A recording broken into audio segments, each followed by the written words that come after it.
zo flow naar kleur. I will speak in English, so I will try to go slow so for you to catch up. So regarding my talk,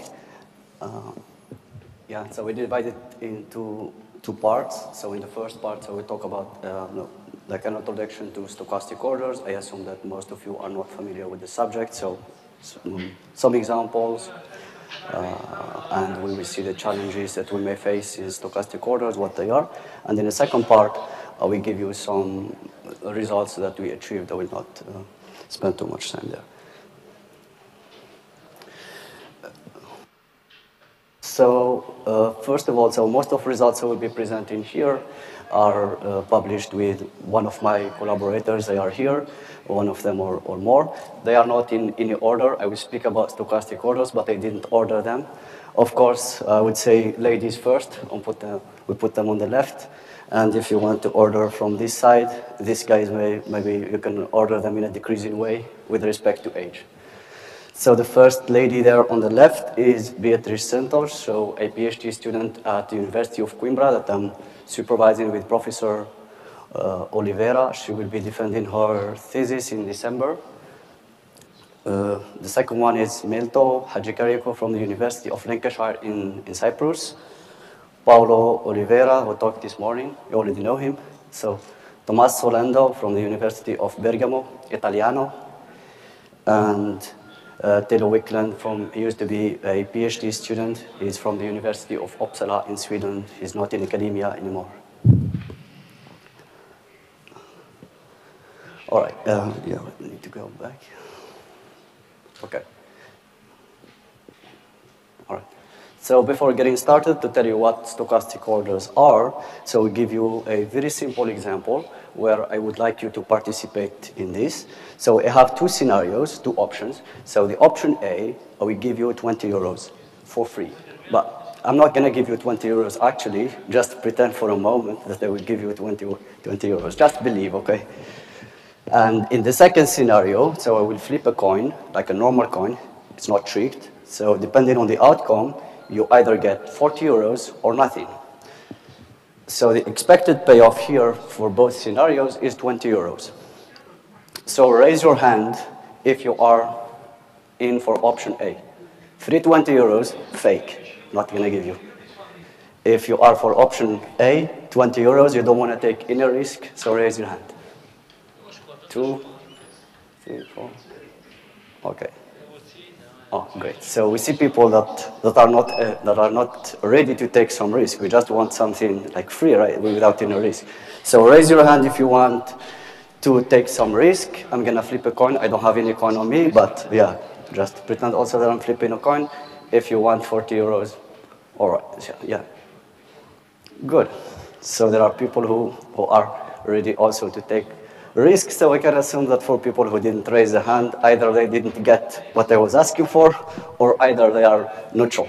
So it's indifferent. I mean, in this case, it's not that important because I'm speaking about 20 euros and 40 euros, right? It's not that big difference. 20, 40, it's more or less the same. But you can think about this. Imagine those games where you win, for example, 1,000 euros, and then we have another option where we ask you to go for the second round and you have a possibility to win 100,000 euros. This case, that makes difference, right? You might think, okay, gonna go for the second round, right? But in this case, 20, 40 euros, 2,000 dinars, 4,000 dinars, c'est la même chose. All right, so regarding the attitude to risk, so there are, what I explained earlier, risk-averse people who are afraid. So even if you give them less than 20 euros, they are ready to accept it, right? They are neutral, so they are indecisive, or it depends about the sum also. And there are risk-loving people. They are risk-seeking. Even if the payoff, the payoff is just a little bit more than 20 euros, they would take the risk. So they would count, okay, I'm going to be lucky and get more than 20 euros. So this is just to give you an idea about stochastic orders. So when you are ordering two things, it's with respect to something, with respect to some criteria, with respect to some preference. And if you think about it for a moment, we use comparison every day, right? I say, I'm bigger than you. Bigger respect to what? Taller. I'm richer than you. So here you are looking to money. This is riskier, so you are measuring risk in some way. So to define the stochastic order, so we will introduce here a very small, simple ingredient that you all know, known as the survival function. So here, just to fix ideas, I'm going to assume my random variable to be, so to represent time. So it's a positive random variable. So the probability, the failure, the survival function, the survival, or known also reliability function, gives you the probability of surviving. The probability of t being bigger than t. So capital T being bigger than small t, it's the integral of the PDF.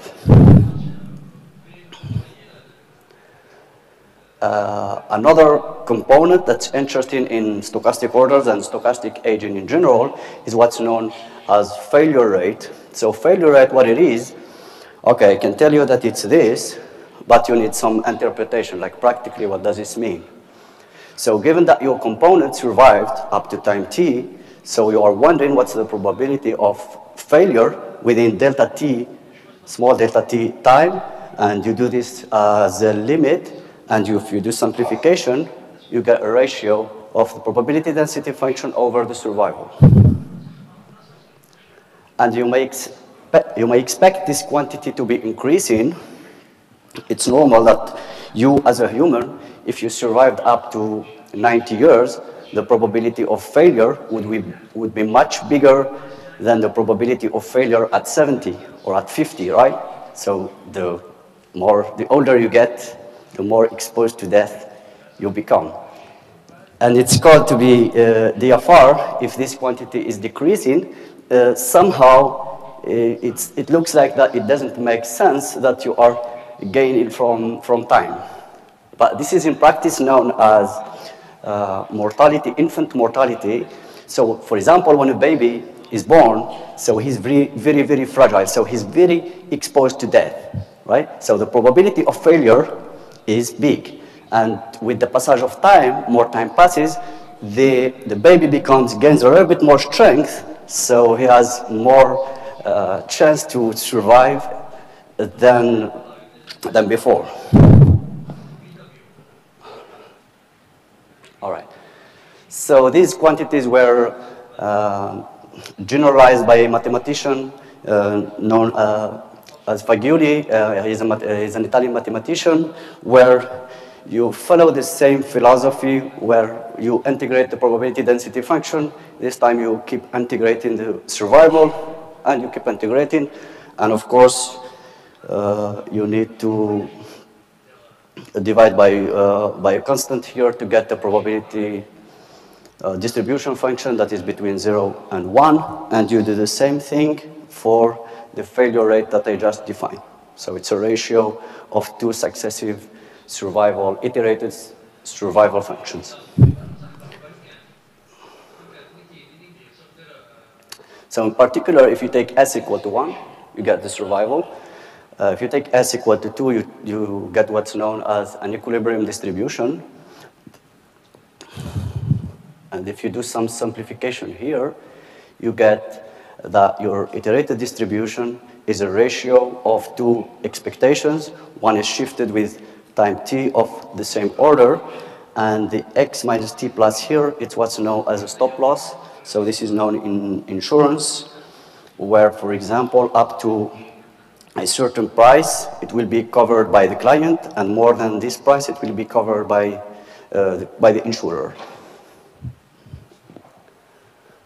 Okay, so ready to define some stochastic orders. So the first one, like natural one you may think of, is the probability, comparing the probabilities of survival. So if you have components, you are interested in components that tend to survive more. This gives birth to what's known as the FSD, first stochastic dominance, very simple. So basically you are just comparing the probabilities of survival, and this is proven. So I write things here without giving theorems, proofs, so I don't want to bother you with all the results, the mathematics, but don't think that there are no proofs, no mathematics behind. I just give you results, so just for you to don't get bored. I know that after lunch usually we get a little bit tired and so on. So, all right. So this is equivalent to the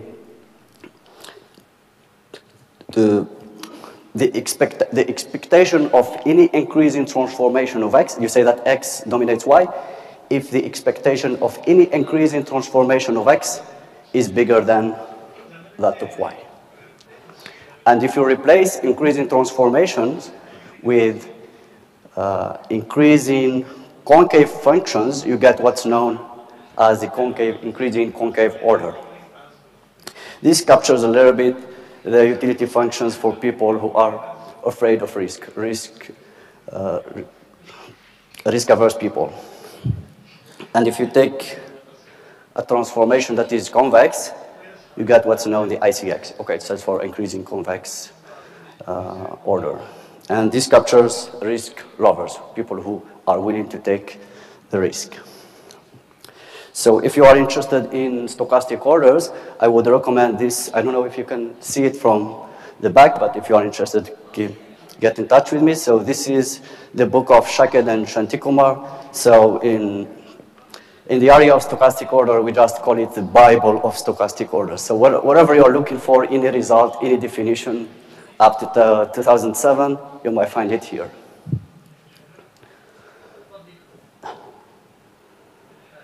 All right. And this definition later, so I was talking earlier about the properties of the transformation. So we may think, there may be a way to generalize this by taking those transformations to belong to some family of functions. So this is what a German mathematician did, Müller, where here you define the stochastic orders. X is bigger than y, I sub u. The I stands for integral because you represent it with integrals, and the u is with respect to the family of functions you are considering. So x dominates y in this stochastic order if the expectation of any transformation of x is bigger than that of y when you consider that your transformation u are within this family of functions. So it can be increasing functions, increasing concave, increasing star shape. I will define later. All right. So moving now, it's this like the stochastic orders I defined earlier are with respect to size, magnitude, and so on. And there are another big family of stochastic orders that are related to skewness. I think you are all familiar with skewness, so it's just like in simple words, it's a measure of asymmetry. You know, you have data in practice, usually they are not behaving perfectly, so there is some asymmetry there. We look at how asymmetry they are, or we try to compare. I have a set of data here, which one is more symmetric than the other? And back in the 60s, so I wanted here, give you an example of negative skew. So the skewness can be negative, positive. So you can see here it's an example of a probability density function that is negatively skewed. So the mass of the distribution is more concentrated to the left, and something that is positive on the right. So the mass is more concentrated on the left, or a left-leaning curve. So back in the 60s, this mathematician, Van Zvet, like a really big name in the area of stochastic orders, he also passed away in 2020. So he was wondering about this way of comparing skewness. So the skewness that was known back then, those are those measures that gives you numbers. So if I measure the skewness of some random variable, another one, I get two numbers. So if you want to compare them, it's a total order. There was like, it is not supposed to be like that. There may be an order that is not total. It needs to be partial. At least there are objects that are not comparable. So he started wondering about this question, and he was really bothered. And then he started with this. So I have a random variable x. I do a transformation, phi of x. Now you ask the question, which one is more skewed? So when you do some distortion on your data, depending on the transformation phi, what do you get? More skewed, less skewed, not comparable. So this was the original question that will later give birth to a convex transform order. So he proved that if the function phi is convex, then your phi of x is more skewed to the right. And if you want to write phi, so just simple algebra here, so if you want to write phi, you can write it as a quantile function of phi of x, transformation, composed with the distribution function of x. Okay? And this is known for maybe for other people in statistics so, as quantile transformation. So I'll give you here just an example to picture this. So if you take a generalized gamma distribution, so the probability density function is represented here in green. You see that it looks a little bit like symmetric. So if you square it, you get a gamma distribution that's not symmetric, less symmetric than the green. And the function square is, if you square it, it's a convex transformation. So you get the x is more skewed to the right. So this one, this little guy, the y, is less symmetric or less asymmetric, or let's say more symmetric than the x. So as I mentioned earlier, this later gives birth to what he calls a convex transform order, where now you're not taking x and its transformation phi of x. You take two random variables in general, x and y, but it appears that you can write y as a transformation of x. Here it's equality, but it's equality in distribution, okay? So using the result he proved at the beginning, you can know if these are comparable or not. So if this transformation, the function that transforms x to y, is convex. So this is how we compare x and y. So get a sip of water.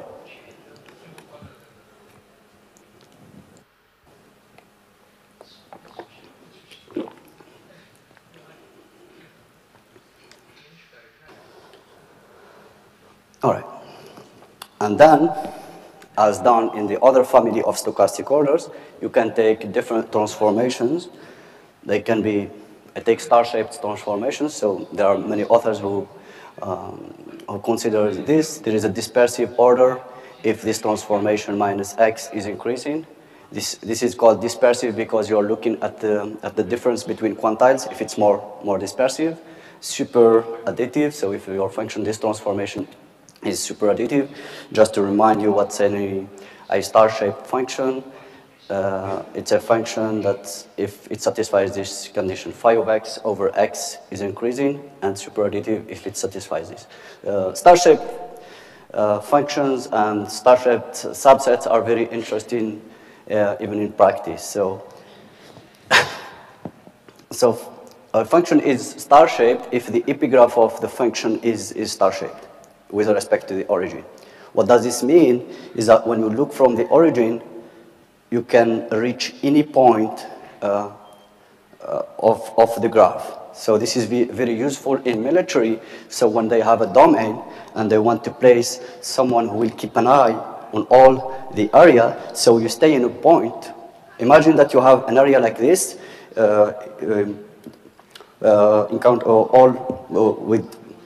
surrounded with a wall, so you cannot see. So you put yourself here where you can see. You are able to see any point in the area. So this is what star-shaped means practically. And of course, all the orders that I defined earlier can be generalized.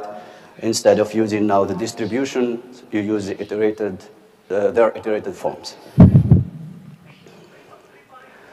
So what we did, we thought exactly as the German, the Müller, did. So we generalized this order, family of orders, very simple. So instead of taking a convex or star-shaped or any family of transformations, we define an order that we call the C-transform order if this transformation that transforms one variable to another belongs to a certain family of functions. this certain family of functions, you can think about it as defining or representing your preferences, basically. All right. So if you are already tired and bored a little bit, so I will stop here, or I can continue. Just kidding. Okay, so we'll give you some challenges if you want. So something very simple, and I will tell you a story how I got to stochastic orders. So the challenges you have here, for example, is like, I have this object, F over the survival, a density over the survival, and you want to prove that it's monotone, increasing, decreasing, or not. Very simple, right? Monotonicity, just differentiate, that's it. Or how to prove this, the iterated failure rate. Simple, monotone. Okay, so this is how I got to stochastic orders. Back when I visited Coimbra for the first time, I met Professor Paulo Oliveira, and he was back then trying to prove the monotonicity of this object for gamma distributions. And it's a big mess. It's really a big mess, I assure you. Okay, you think it's simple. Okay, he showed me, he explained me the problem, he was like, okay, I can try to prove this. It's just you differentiate, study the sign change, and that's it, it's done. It's a big mess, it's hard. I will tell you why. So if I go back here, yeah, it was this, for example. So you have the ratio of two objects that basically you cannot know explicitly. They are defined through integrals. So when you integrate, okay, you cannot obtain an explicit formula. And even if you do, you get something really, really big. And then you want to prove that this is monotone, this is increasing. How do? You differentiate. Yeah. Okay, so I will add some other challenges here. I was here. Okay. Another challenge here is also how to prove this family of stochastic orders that are defined through integrals. The same problem. You have integration, and you want to prove some monotonicity or some expectation, and so on. It becomes really hard. And the last one, maybe the hardest, is this. So we want to prove the convexity of this quantile function, F inverse composed with G. And it becomes harder if you consider the iterated versions of these distributions. So here you have two problems. The first one, the problem of inversion. If something is defined by an integral, you try to invert the function, it becomes hard. And then if you don't know it, so this function, this composition is unknown, say it's not known explicitly, and you want to say something about the convexity of this function. So this is how I got like interested, or if you want, hooked to stochastic orders and started working on these areas, because this is completely different from what I was doing in my PhD. I was interested more in estimating the root of some unknown function, so this is how I started with stochastic orders. So do you want to try the challenge, or I continue? Do you want to try to prove some convexity here?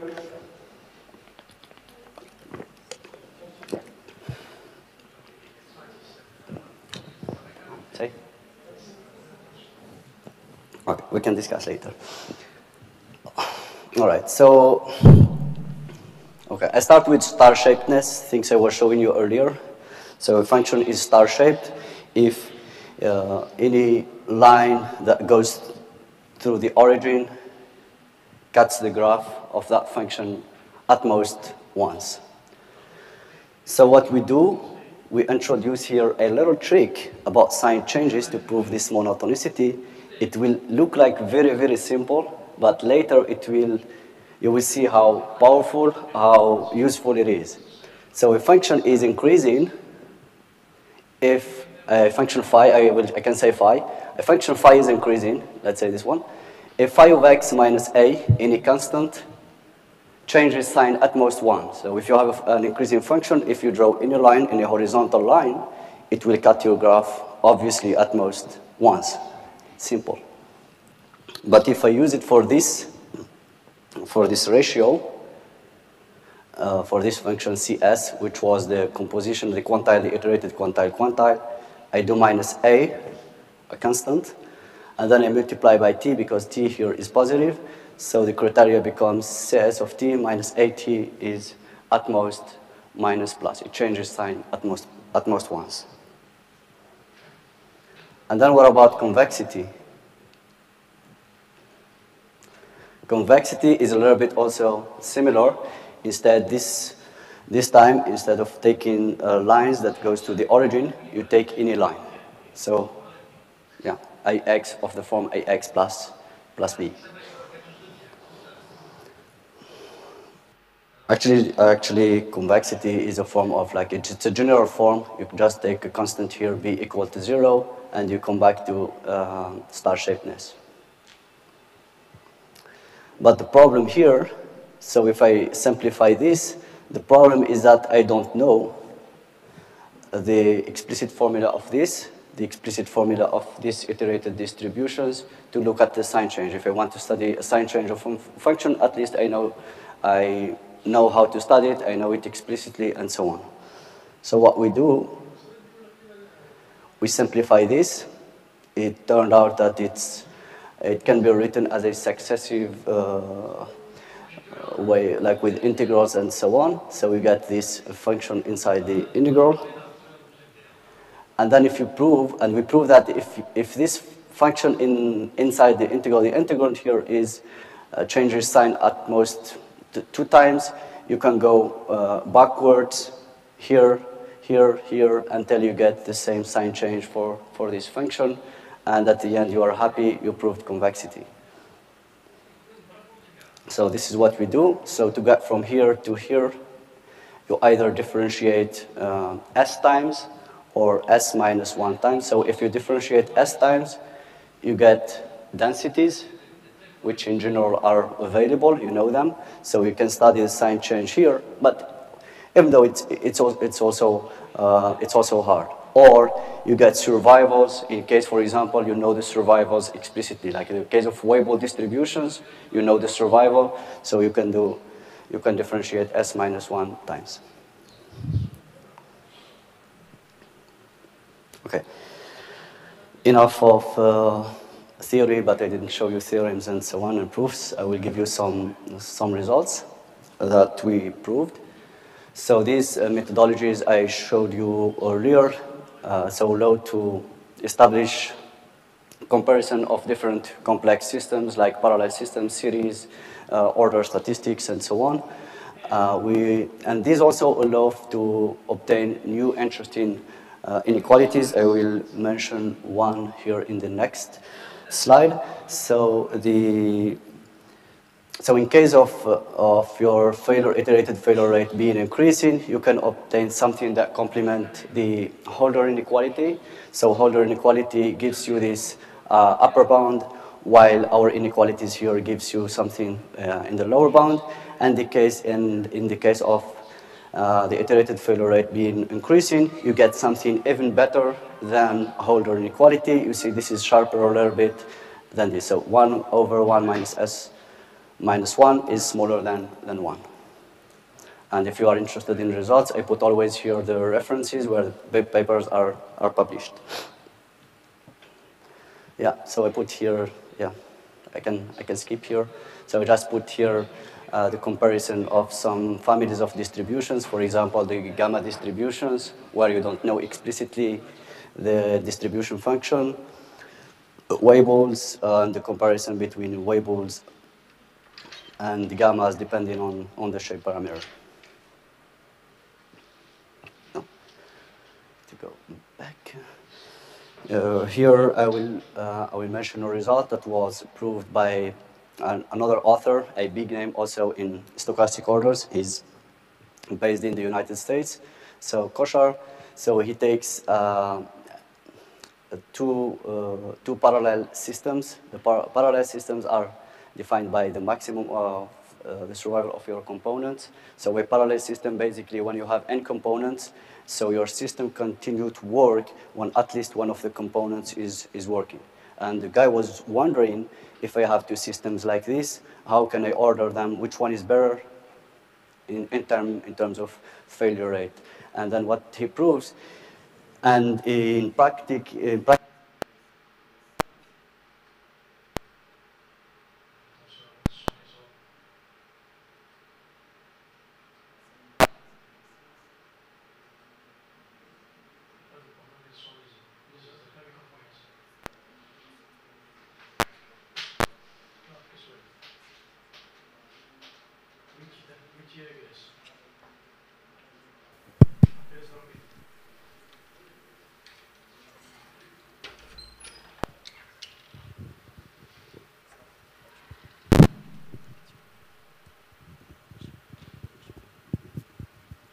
okay, so this is the thing that I hate to speak with.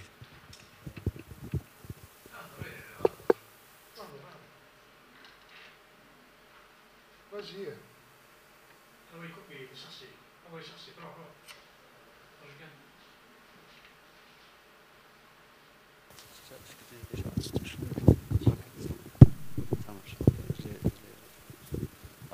Okay. All right. So I was saying that if you take two parallel systems and you take from one side all the components being identical, so the risk of failure of that system is way much bigger than the other one if you take from the other side different components, so there is a small risk for failure. While in the other side, if one of them fails because they are all identical, so there is a big chance that they may fail all. Yeah. But this is only one I didn't mention here. This is only when you take components that are exponentially distributed. Exponentially distributed because, well, from one side they have an explicit formula, it's easy to deal with, but also they find applications also in practice, right? So Koshar was wondering a little bit now, okay, so from the left, from the right, I have a system that performs better. I know that it performs better when the components are heterogeneous. So now, if I have two heterogeneous systems, so may I find a way to choose which one is the best? So taking components that are different, how can I choose them in order to have a system that performs better? So he introduces this, what he calls majorization between two vectors, between the failure rates, and then he conjectures that if the lambda satisfies this condition, there is a condition between the hazard rates of the components, you may get your x that ages faster than the y. So the y is better. So this conjecture was posed by Koshar in 2009, and I guess that many authors tried to demonstrate that, and it was in vain. So when we came across this conjecture, so we were trying to find a way how to prove this mess. So, and I guess that Koshar, I think I got in touch with him also asking about the conjecture, and he answered that he was like looking more at like the simulations and so on. We did the same, and okay. Yeah, and it turns out that it seems that the conjecture is true. So I put here three examples. So you have the vectors ordered in this way, and you can look at the corresponding probability distributions. The green one, for example, here, seems to be less asymmetric than others. And this one seems to be the black one, which is on the right, seems to be more skewed to the right. Okay. But then when you try to prove some conjecture, you don't know in which direction you go. You either try to prove it's true, but you don't know if it's true, or you try to disprove it. So we spent a lot of time trying to prove that the conjecture was true as conjectured by Koshar, and we didn't succeed. Then you may think, okay, maybe it's not true, so we may try the other direction, right? Okay, so what we proved at the end, the conjecture was only true for a weaker order, the star-shaped order. And as it was conjectured at the beginning, it was false for convex transform order, but we were able only to do it at the beginning when we take two components. So if you take more than two components, it becomes also a big mess. We didn't win $1 million because it was not a conjecture where you can win $1 million, but yeah. Okay, so the conjecture here, it remains open if you take more than 2 components. So if you are interested and want to amuse yourself to try to prove convexity, you can work on this. It can give you a nice paper, but you don't win $1 million, okay? Okay, so when we proved this, when we disproved this conjecture, this gave birth to new results that we call new non-comparability results. So you get some criteria that allows you to disprove convexity. So they were like really simple tools, as I showed you at the beginning. So, and then we also were able to answer to Koshar conjecture in a broader scope than its initial statement, where you consider not only exponential components, but like a family of distributions that contains also exponential distributions, like exponentiated distributions, and so on. So the results are published here into 2020. We also did some ordering of beta distributions. You know that beta distributions are related to order statistics. So you can write the distribution of an order statistic as a beta distribution composed with the distribution of the parent distribution from where you draw. And we proved, we generalized a little bit, like something that generalized also like the Jensen inequality. We assumed something a little bit stronger than Jensen inequality, where you have the H here, the T is a functional. The Jensen inequality we know is where the T, the functional here is we take the means. So if we have this satisfied, we are able to prove that the probability of surviving this surpassing this functional, you can compare these probabilities if you have two random variables that are comparable. So you can replace this functional by the mean, as you do in Jensen inequality. You can replace it by the mode, anti-mode, any functional that may satisfy this Jensen type inequality. Yeah, so this also allows to compare order statistics. As I mentioned earlier, the order statistics, you can write them as a composition of betas and the parent distribution. So if you are able to compare betas, you may be able also to compare order statistics. These results were published here with the PhD student Tilo. This is what I was mentioning. I already explained it. So if you take order statistics basically they take the kth order statistics takes the kth smallest values. So you can write the distribution of the order statistic as a distribution of beta composed with the parent distribution. Here, of course, I assume that are IID. And we went a step further, where, for example, you have order statistics that you take from a parent distribution, but you don't know exactly the parent distribution, but you know just a little bit about it, maybe some information of the distribution function, but you don't know exactly what's the family of your parent distribution. Yeah.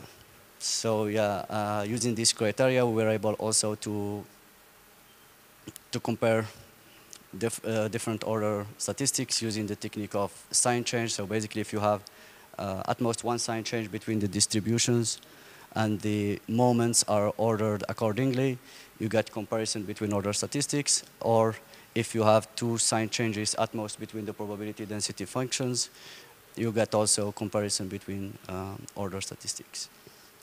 This also, while working on that, because we were dealing a little bit here with the properties of the distribution that is unknown, so we had to assume some properties, and this allowed to introduce a new family of distributions that we call increasing odds rate.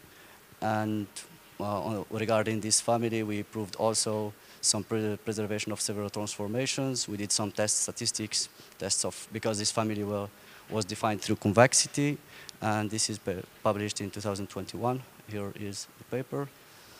So regarding the perspectives, so I I gave you here some challenges, I gave you some solutions if you want, but these are not enough. There are still, we were not able to prove convexity all the time. We just gave some criteria, so it remains open. If you come up with nice criteria to verify convexity or monotonicity, this may give you nice results in this area.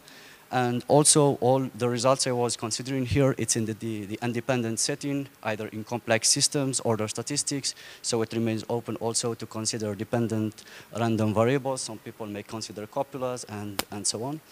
I finish here with some references. So the book of Shackett here is maybe like the best in stochastic orders. Also, the book of Marshall and Alkin on life distributions and reliability in general, and the paper of Van Zvet. And merci. Obrigado.